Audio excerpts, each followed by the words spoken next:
Hello guys, এটা কেউ কি বলতে পারবে এটা কি পাতা? হ্যাঁ, ঠিক ধরেছো, এটা খারকোল পাতা। এর এখন একটা রেসিপি শেয়ার করব, দেখতে থাকো।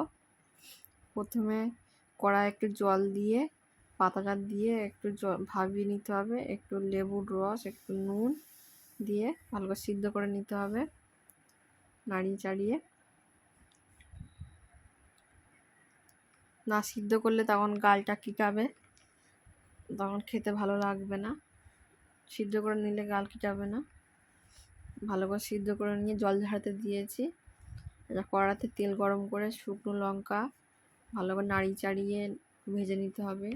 গোটা রসুন, একটু রসুনের পরিমাণটা বেশি করে দিতে হবে, ভালো লাগবে টেস্টটা। একটু পেঁয়াজ কুচিয়ে দিলাম, ভালো করে ফ্রাই করে নিতে হবে, ভাজা ভাজা করে।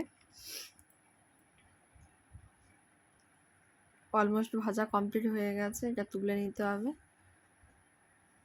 এটা মিক্সি বাটিতে পাতাগুলো দিয়ে ভাজা পেঁয়াজ দিয়ে একটা পেস্ট করে নিতে হবে। এটা শিলে বাটলে ভালো হয়, তো আমি মিক্সিতে করেছি।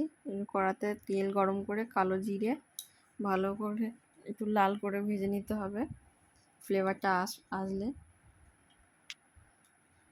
তাদের এবার খারকোল বাটাটা দিয়ে দিতে হবে, দিয়ে ভালো করে নাড়িয়ে চাড়িয়ে ভেজে নিতে হবে যাতে রসটা না থাকে। রস থাকলে তখন গালটা কিটাবে। স্বাদ মতো লবণ, ভালো করে নাড়িয়ে চাড়িয়ে রসটা শুকনো হয়ে গেছে। খারকোল পাতা বাটা রেসিপি কেমন লাগলো জানাবেন। টাটা।